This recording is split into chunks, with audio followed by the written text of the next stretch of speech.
Hey folks, welcome to our channel FinRibus। ये है episode 23 of financial system and economy, जहां आज हम डिस्कस कर रहे हैं कमर्शियल पेपर। आज हम डिस्कस करेंगे कॉन्सेप्ट ऑफ कमर्शियल पेपर, हम डिस्कस करेंगे framework of Indian CP market, eligibility for issue of CP हम चेक करेंगे, एलिजिबिलिटी क्या है कमर्शियल पेपर इशू करने के, रेटिंग रिक्वायरमेंट चेक करेंगे, हम टेनर चेक करेंगे, डिस्कस करेंगे, मोड ऑफ इशुएंस डिस्कस करेंगे, हम इन सब टॉपिक्स को डिस्कस करेंगे one by one. Commercial paper एक short term unsecured negotiable instrument है। नेगोशिएबल इंस्ट्रूमेंट की डेफिनेशन हमने प्रीवियस एपिसोड में डिस्कस कर ली थी, तब जब हमने कमर्शियल बिल को डिस्कस किया था।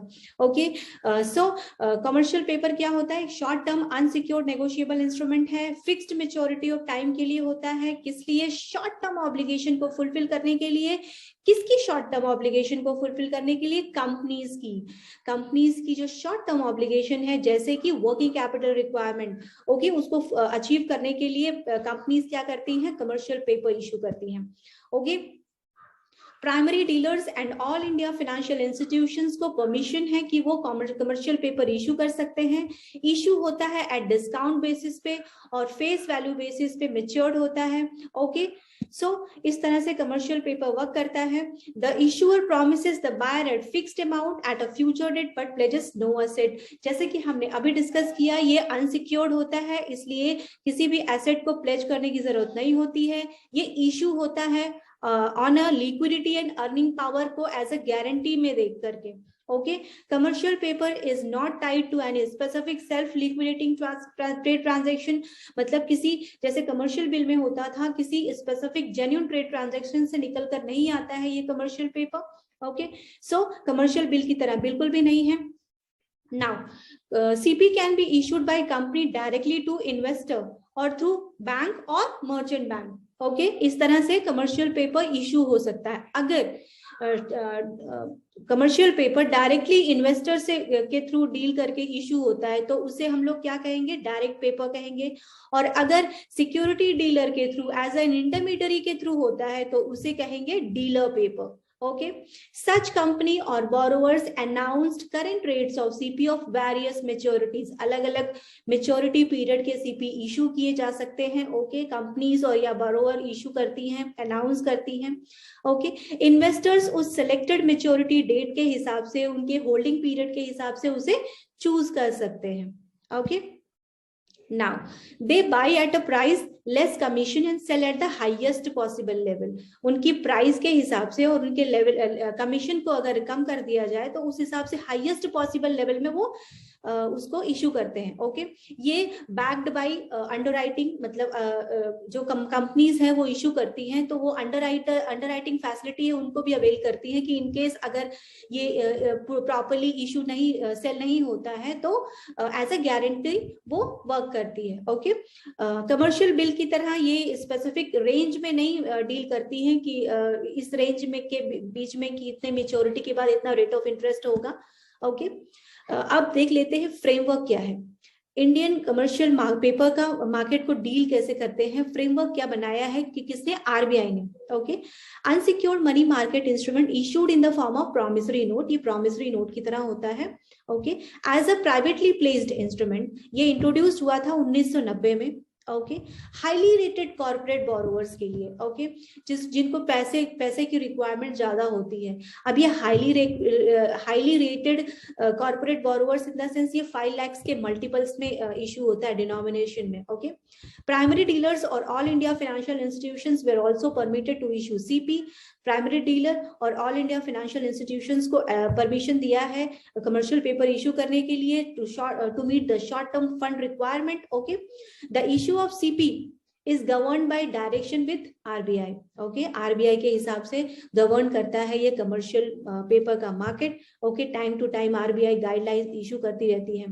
अब ये जो सीपी 1990 में इंट्रोड्यूस्ड हुआ हाईली रेटेड कॉर्पोरेट बोरोवर्स के लिए, किस लिए? To diversify their sources of short term borrowings and to provide additional instrument to investor. मतलब एडिशनल इन्वेस्टर्स के लिए भी एक एडिशनल इंस्ट्रूमेंट प्रोवाइड करने के लिए आरबीआई ने कमर्शियल पेपर मार्केट का ऑप्शन जनरेट किया था। ओके, अब देख लेते हैं एलिजिबिलिटी क्या है। एलिजिबिलिटी ये है कि नंबर 1 सबसे पहले तो प्राइमरी डीलर और फाइनेंशियल इंस्टीट्यूशंस को फिक्स किया था आरबीआई ने under the umbrella to issue a commercial paper. उसके बाद उसकी रिक्वायरमेंट में सबसे पहले है the tangible net worth of the company as per the latest audited balance sheet is not less than 4 crore, 4 crore से कम का नहीं होना चाहिए। Okay, company should have sanctioned working capital limit, और वो लिमिट कौन डिसाइड करेगा, बैंक या फाइनेंशियल इंस्टीट्यूशंस। अच्छा, वर्किंग कैपिटल का limit in the sense, working capital limit means aggregate limit including those by way of purchase और discount of bill sanctioned by bank. ये working capital का limit जो sanction करती है वो बैंक या फाइनेंशियल इंस्टीट्यूशन करती है। Okay, the borrowable account of the company is classified as a standard asset by the financing bank और इंस्टीट्यूशंस। जो बैंक हो, फाइनेंसिंग बैंक होगा, वो ये सारे जो लिमिट्स है वो डिसाइड करेगा कि कितना आप एलिजिबल हो कमर्शियल पेपर इशू करने के। रेटिंग रिक्वायरमेंट चेक कर लेते हैं। एंड ऑल एलिजिबल पार्टिसिपेंट्स और issuers should obtain the credit rating for issuance of CP from any one of the SEBI registered credit rating agency. Credit rating agencies हैं वो issue करती हैं कि आप कितने कमर्शियल पेपर इशू करने के लिए एलिजिबल हो या नहीं हो। The minimum credit rating should be A3 as per the standardised rating sample definition provided by SEBI. अच्छा, credit rating in the sense जैसे कि आपके ऊपर कोई ऑब्लिगेशंस हैं तो ऑलरेडी आपने किस पैटर्न में उसे फिनिश किया है, अपनी ड्यूटीज, अपनी ऑब्लिगेशन किस पैटर्न में फुलफिल की है। Obligation in the sense debt, obligation in the sense loan. Okay, वो सारी चीजें आपने किस तरह से पे ऑफ की है उसकी रेटिंग होती है। क्रेडिट रेटिंग एजेंसीज उसे इशू करती हैं। ओके, सो उसको ध्यान में रख करके ये भी एक रेटिंग रिक्वायरमेंट्स का क्राइटेरिया बनाया गया है। Tenure issued for maturity between a minimum of 7 days and maximum up to 1 year. Okay, एक 7 दिन से लेकर के 1 साल के बीच की इसकी मेच्योरिटी पीरियड होती है। Okay, now mode of issuance.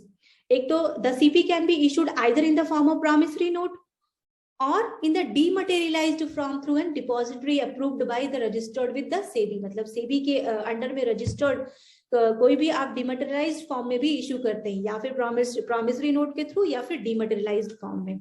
Okay, RBI regulated entities are required to make fresh investment and hold CP only in dematerialized form। RBI की regulated entities जो है वो fresh investment कर सकती हैं through dematerialized form में ही, और इसके 5 lakhs के मल्टी डिनोमिनेशन में चलता है और उसके मल्टीपल्स thereof। ओके, वही डिस्काउंट और फेस वैल्यू का इशू होती है डिस्काउंट में और मेच्योर होती है फेस वैल्यू पे। ओके, सो ये सब क्या थे, ये सब सीपी थे। हमने डिस्कस किया concept of CP, commercial paper market कैसे वर्क करती है, हमने डिस्कस किया फ्रेमवर्क क्या है, एलिजिबिलिटी क्या है, टेन्योर क्या है, mode of issuance of CP क्या है। ओके, हमने इन सबको डिस्कस किया। आगे आने वाले एपिसोड में हम डिस्कस करेंगे ट्रेजरी बिल। ओके, सो तब तक आप फिनरिबिस की series financial system and economy देखते रहे, लाइक शेयर सब्सक्राइब करें और रिवाइज करते रहे। ओके, फिनरिबिस साइनिंग ऑफ, मिलते हैं नेक्स्ट एपिसोड में विथ ट्रेजरी बिल। तब तक के लिए थैंक यू सो मच।